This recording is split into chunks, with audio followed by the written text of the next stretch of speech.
Welcome to the Local Pundit. I'm Josh Anthony. This is your five-a-side, 5 topics, 5 strikes for Tuesday, October 3rd, 2023. Let's let it rip. Okay, it's been a while. We are back. We're back in Los Angeles. Had a great trip.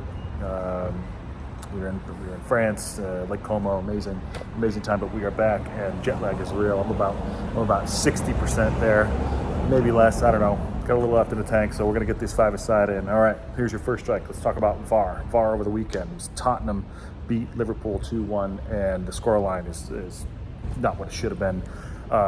Luis Diaz's goal was chalked off.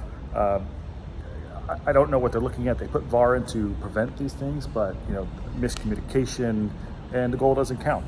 I mean, how do you mess it up? As someone who doesn't support Liverpool but supports football, this is something you just can't mess up. They call it human error. Well, that's a big error. I'd say, Liverpool broke their unbeaten streak. I thought they were playing really well, and Luis Diaz put a great goal in, and they chalked it off. I mean, how does that happen? They didn't draw the lines, and they got the audio today. Liverpool's making a stink, and I think they should. They got to bring this. Things have to stop. This also go back to when Manchester United to the Garnacho goal.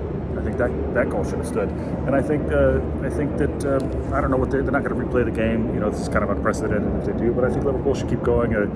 People are talking about maybe having them give it up. It's no problem. Well, make a stink. I mean, it's a horrible error. But before VAR came in, you used to say that, like, okay, throughout the season in any league, it'll balance out the good and the bad. But I think that just the errors are just ridiculous. I think this has been put in place and continue to make human errors, which is fine. But it's very clear to everybody that this goal should have stood. So that is your first strike. First strike. Second strike. Let's talk about Lautaro Martinez.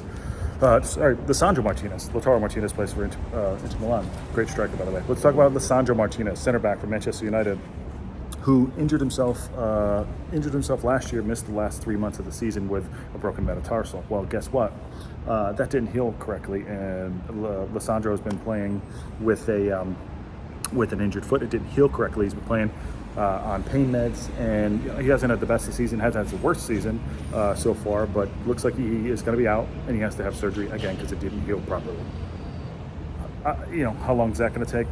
2 months probably to come back to be full fitness, which brings you close to the end of the year. Late November, early December. It's unfortunate. United are in shambles. They're playing today. Galatasaray, about an hour. We'll probably watch that game, obviously. Hopefully we win. Zaha's coming back. But Lisandro Martinez, with the Sancho thing, they're talking about him leaving in January, and then Anthony, and then Rashford sucking it up and sulking, I think, because his buddy Sancho isn't playing. It's a mess. And the Lisandro Martinez thing doesn't help, and that doesn't even get into the Maguire crap.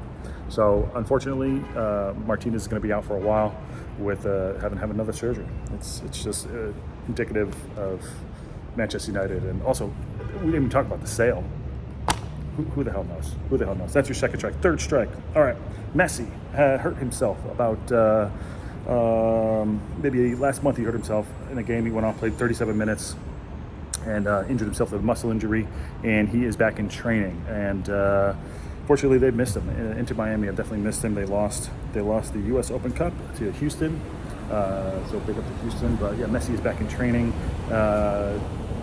Inter Miami are trying to fight for the playoffs. They're not quite there yet. There's a few games left to go, but it's coming down to the wire, and he can't miss any more games. Although he's going to miss the game tomorrow against the Chicago Fire, and looks like he could be back for the Cincinnati game, who are a fantastic side. Him to come back and play for that game. He probably won't play the full 90. He's 36 years old, but he could be back on Saturday. And Inter Miami have definitely missed him, and I think the league has missed him too. I don't know if the ratings have dropped. I haven't checked on it, but hopefully Messi's back. Great seeing him playing. And they missed him. I'd like to see him make the playoffs. We'll see. And I said initially a couple months ago I didn't think they would be able to get that much lift, but they have, and we'll see. So Messi's back in training, and they're still pushing for the playoffs. See how that goes. That's your third strike. Your fourth strike is sorry, my arm is killing me. Wow, what is going on here? All right, your fourth strike is PSG. So I just want to talk about the PSG game we were at a couple weeks ago. It was an amazing time. If you ever get a chance to go to Parc des Princes and go check out a game, go. What a fantastic display of of a stadium and the team. You know what the great part about it was? PSG lost. Mbappe scored. We were at the corner flag, and Mbappe had a great goal. But yeah, they got beat.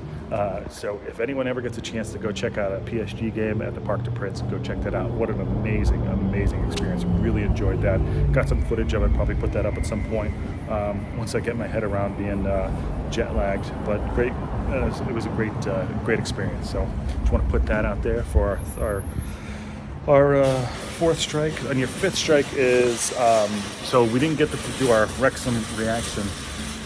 Somebody's dragging. Yeah, we didn't get to do the Wrexham reaction over the weekend because we are flying. So, but I wanted to do it here on this. And most of the time I usually put this on YouTube, but I want to do it here. Quick Wrexham reaction. So Wrexham drew 3-3. Listen, if you don't want to watch football that is fun and has drama, don't watch Wrexham. If you want to watch boring football, don't watch Wrexham.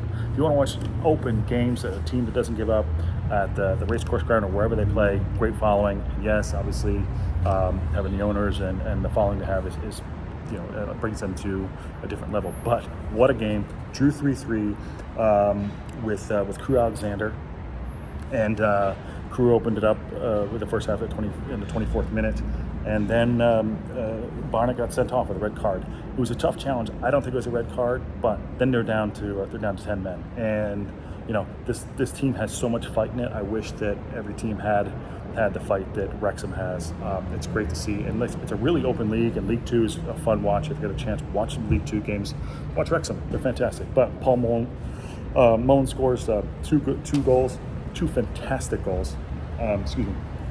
One overhead kick that he made it look very easy between two players, and the other one, a great right strike off the chest. I think I'm not sure. I think Palmer knocked it down for him. Right-footed, bang, back of the net. Guy is amazing. Left foot, right foot, header, unbelievable. It's getting back to full fitness. He put 2 goals in. Penalty to Crewe. They put it in. Wrexham are down 3-2 going in. They're putting everyone forward. And in the 95th minute, their new signing, Fletcher comes in, back post, bang, puts it in, arms out. Let's do this. A race course goes wild. But fantastic. I only saw the highlights. I didn't see the game, which is why we didn't do the reaction and we were flying. But here it is. I wanted to put that out there, the Wrexham reaction. That is your 5th strike. And the bonus strike of the day. So while we were gone, we did an interview with Ian Herbert. Ian Herbert is a writer. He's a journalist. He writes for the Daily Mail, weekly column for the Daily Mail. Fantastic guy. Also, he's from Wrexham. And he talks about this new book he has coming out called Tinseltown: Hollywood and the Beautiful Game, a Match Made in Wrexham. He's a fantastic guy. We had a fantastic chat. I'm putting that together once I get a little bit of time today or tomorrow. But yeah, that's going to be out with me and Ian. I got a really great chat with him. Great guy, and hopefully we're going to have him on regularly. So that's coming out, and that's your 5-a-side. Good to be back. All right, talk soon.